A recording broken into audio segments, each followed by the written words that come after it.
Hello and welcome to the week 3 wrap of the Foundations module.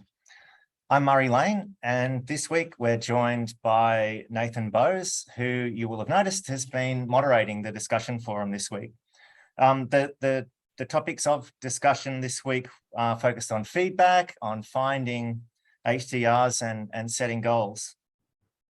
Nathan, your research is in chemistry and around polymers. What are you researching at the moment? I have a fairly diverse research program. Some of the more recent cool projects we're working on sun sensors to protect people in Queensland from the sun. Some work on antivirals, which is a very topical area at the moment, and a lot of responsive materials for disease detection and therapy. Okay. In my area, I come across a whole range of students, and the topics just amaze me. Just the breadth of topics. So I'm always interested in what people are researching. Now the discussion points in the forum this week were focused on two main things: the video that had a supervisor and international student talking about kind of their relationship, and a piece of writing that you were asked to comment on what sort of feedback you'd be giving. I think maybe the video again was probably the more interesting discussion point. I'm not sure whether it was the most useful or not, but it was certainly it generated the most discussion. So is probably the best place to start. And we used a poll to kind of kick off that discussion in the module.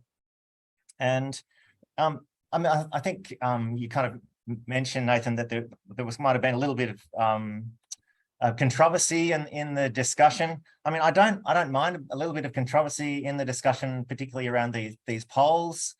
The purpose of the poll is to actually just generate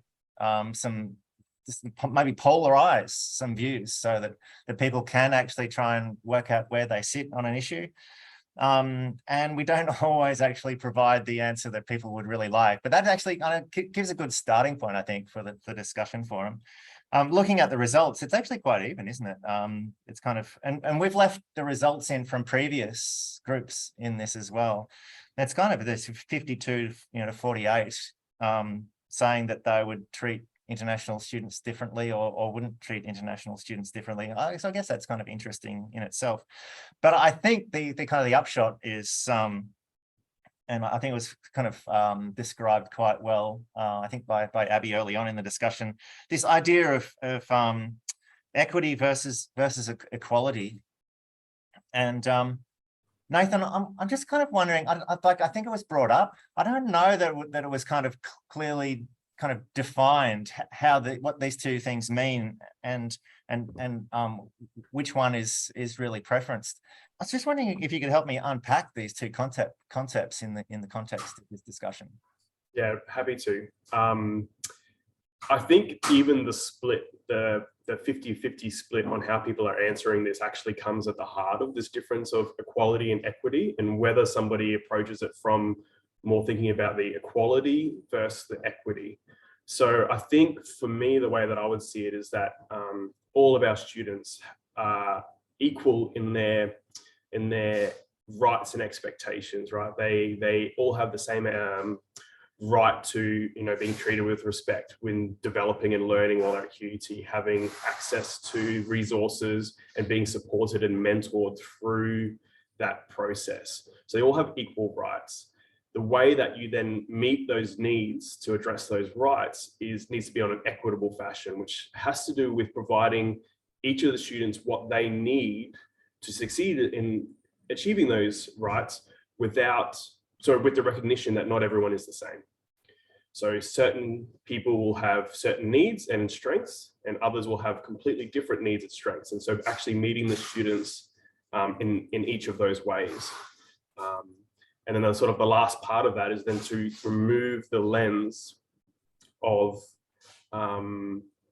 prior expectations or biases or stereotypes from who we think might need certain needs. So in this example, the example was around international students, and a lot of people come with prior biases or unconscious bias about how you should treat or what deficiencies they might have. And somebody made a really, really nice point about not framing this from a deficit point of view. So I think that sort of captures a lot of what I see in that and a lot of the discussion points through the week. So the point is, ultimately, international students in many cases may be treated differently, but only because on a needs-based approach. Like, it's best not to start out with kind of preconceived ideas. Is that the idea? That's right. So I think it's more about an acknowledgement that probably all students would be treated differently, irrelevant of their background. And a lot of people made this comment that, there's a lot of domestic students that might have similar needs for writing skills as an international student. So that bias that you have that an international student may be deficient in English language is not necessarily true. Some students have learnt their entire schooling in English in other countries, depending on the sort of educational program they came through. And I know that some of my colleagues who learned English overseas actually learned grammar much better than I ever did at school and actually beat me at that all the time. And I seek their support. So yeah, some of those biases that you of expectations are where, yeah, deficit framing is not a good place to start when you're building a relationship with students. But I think you also point out that that it sometimes may take time to work out what the needs are. I think you raise a post, you kind of pose the question, how can we determine what individual students need to succeed?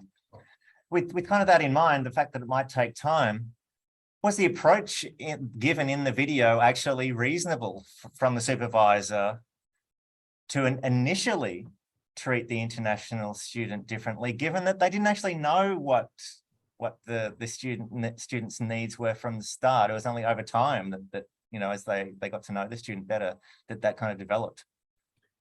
So I don't think I have the answer to this, but I saw some really nice comments about in the discussion forum this week where people were suggesting ways that you can approach and structure those early meetings with everybody so that you can ask everyone essentially the same set of questions or try and find out where people are strong and where people need support without having to have preconceived notions. So I think that's where I think a lot of people found some challenges with the way that it was approached in the video. As they started with this deficit framing that we expect that you'll need the support and you'll have these challenges, and that over time that notion was changed rather than starting from the start saying, oh, okay, how can we build up everybody or anyone irrelevant of who they are moving forwards. Yeah, so I think Elaine responded to your provocation with a tool, My IDP, I think it was, that it's, I mean, I hadn't come across it before, but it seemed to be a way of determining skills and career paths and interests. Do you see some value in these sorts of tools? It might kind of fast track this early stage of getting to know your students. Like, for instance, what about other tools? Myers-Briggs personality tests, for example. What do you think? Would they work? Yeah, I think we've seen a diversity of tools that people have used as strategies. Some of them are very discipline specific. Some are very applicable elsewhere. The individual development program that Elaine posted was, I think, extremely beneficial because it really doesn't make any assumptions on anyone and just ask people to answer questions to develop a plan for themselves, which I really like. So I've done that sort of activity with students, but usually I've done it sort of maybe halfway through their degree on the way out, sort of thinking about, okay, what are we going to do? How are you going to finish your PhD? What mentoring and programs should you be doing maybe in second and third year? But I think actually doing it right at the start will help you with building that first year up, identifying the skills that they need and the strategies that they need, as well as sort of that more longer term career planning. So I think it's a fantastic tool. Yeah, okay. So everyone, I'd recommend that you have a look at that particular post that Nathan's put up there and respond if you have any other ideas on how you can better get to know your students, faster than what you might normally have done. So there was a little bit of controversy, I guess, around whether there should be a difference in the treatment, particularly from the outset, before you know the student. Another little controversial aspect, perhaps, was around the idea of learning styles. Perhaps a little bit of a tangent from the core content. So I don't know that we need to go into kind of that issue too much, but maybe the point is that, like, learning styles have, from from my perspective, from a learning designer point of view, relate to how information, how teaching is delivered, from a relationship between a supervisor and an HDR student. Maybe that the delivery of that is through the feedback, and feedback was certainly a topic for this week. So I'm kind of and that being now that the relevance of learning styles is that maybe there isn't a kind of maybe people aren't fixed in kind of their learning styles, but that it is important to kind of vary the way that you deliver your feedback. So I kind of have a slightly different question on this for you, Nathan, and the question is around how COVID has altered the way that you've been giving feedback to your HDR students, and has COVID altered that delivery style permanently, do you think? And has, if it involved Zoom, is Zoom like a barrier or a help to the way that you've personally been delivering feedback? So to touch on this, actually, when I completed this course, when I first started as a supervisor, I actually made the exact same observation as Abby about this idea of learning styles. And again, I think learning styles is one of those things that has been used as deficit framing. It's often used that people are like, I'm this type of learner, therefore I can't do this type of activity, or I can't receive information in this way. And that's not true. There's no evidence for that. It's like you said, it's context-based. And so even when we think about feedback, it's about what kind of feedback are we providing and what is the best way in which to provide that information to the student based on the context so that they will receive it in the best way. So for example, with the task that was provided this week, the feedback task, it's quite an early stage document, and clearly there are the student is developing ideas, and they're also developing a writing style. And most people identified at this early stage, probably the ideas is more important than the writing style, which would come maybe in subsequent meetings. And so when you start thinking about delivering ideas, what's the best way to get the feedback about ideas to come across? And potentially writing a bunch of red on a piece of paper won't be, whereas a conversation and a discussion, concepts of mind mapping or certain development tools were provided in the discussion forum about that. In terms of COVID, I guess there's been, the rise of Zoom has been quite good in allowing rapid feedback, irrelevant of where you are. Some people supervise students that aren't actually co-located with them. So that's, I think, one real big benefit. It also allows students to do things like record those conversations and meetings, and they can refer back to them, which is a strategy I've heard is quite useful, even for face-to-face meetings, encouraging students to record them. So that's sort of some of that. I've also been working a lot on using things like Microsoft Teams to live update documents together, so that rather than like a static email or a printed document going backwards and forwards, it's possible to provide rapid feedback as the student's working on the document. They can then start to apply that in subsequent writing, and then you can get back in there very quickly as well and kind of grow in that sense. So there are some really good benefits, and I think a few people in the discussion forum actually talked about using Zoom specifically, or recording tools to specifically give audit sort of spoken feedback to students rather than written feedback as well. So there's lots of different approaches, which is cool. Yeah. So we've spoken about a couple of themes already, equity versus equality being one of them. Are there any other themes that you see developing overall in the discussion forum?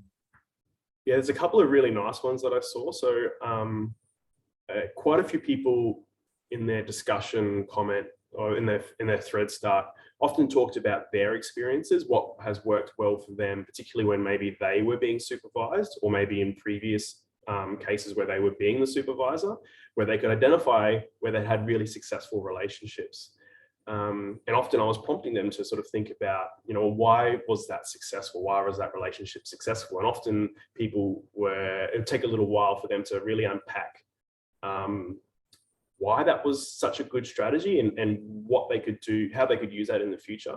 And I think that's one of the really big powers of reflective practice that I've only just really, in the last few years of doing a lot of this kind of reflection through QUT programs, that I really understood myself, that, if we just assume that we did it one way and therefore was really good and it'll always work, without even really thinking about what it was that worked, we don't really improve our practice, and we can't really treat students equitably. We won't be able to deal with students that maybe are different to us.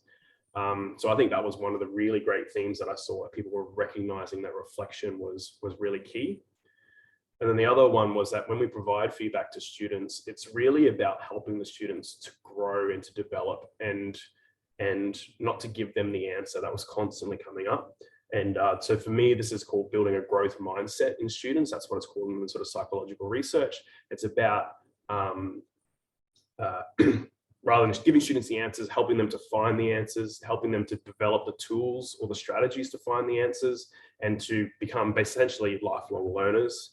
And even elements of resilience were brought up, and grit and growth mindset and resilience come together really nicely in terms of having gritty researchers, gritty students who will be able to solve big challenges. Yeah, terrific. One of the topics of the module this week was also finding HDR students, and Gabriel and others speak in the discussion forum about assessing potential HDRs for good fit. Do you think there's something in this? Like, should we actually treat this process more like a job interview? Should we have assessment criteria? Should we be asking them for references? From referees.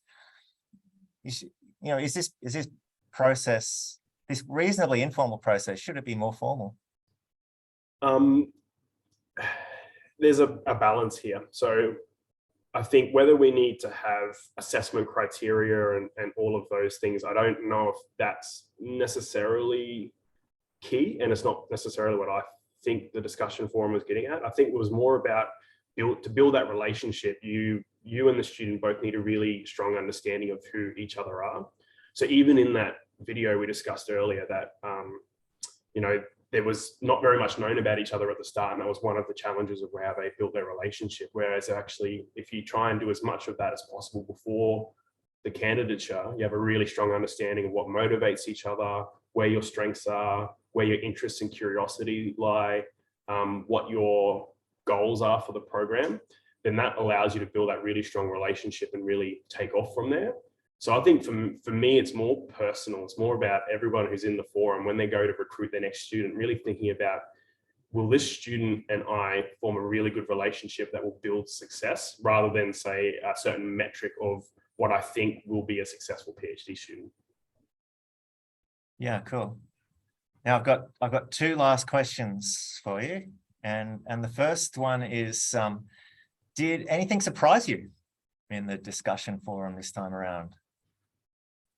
I've just been really, not surprised, that's not the right word, because it seems like I wasn't expecting it, but I have been astounded by just the quality of reflection and how deep and meaningful people are really treating this, which is great. Like, it's not, clearly people aren't just using this as an exercise of something they have to do.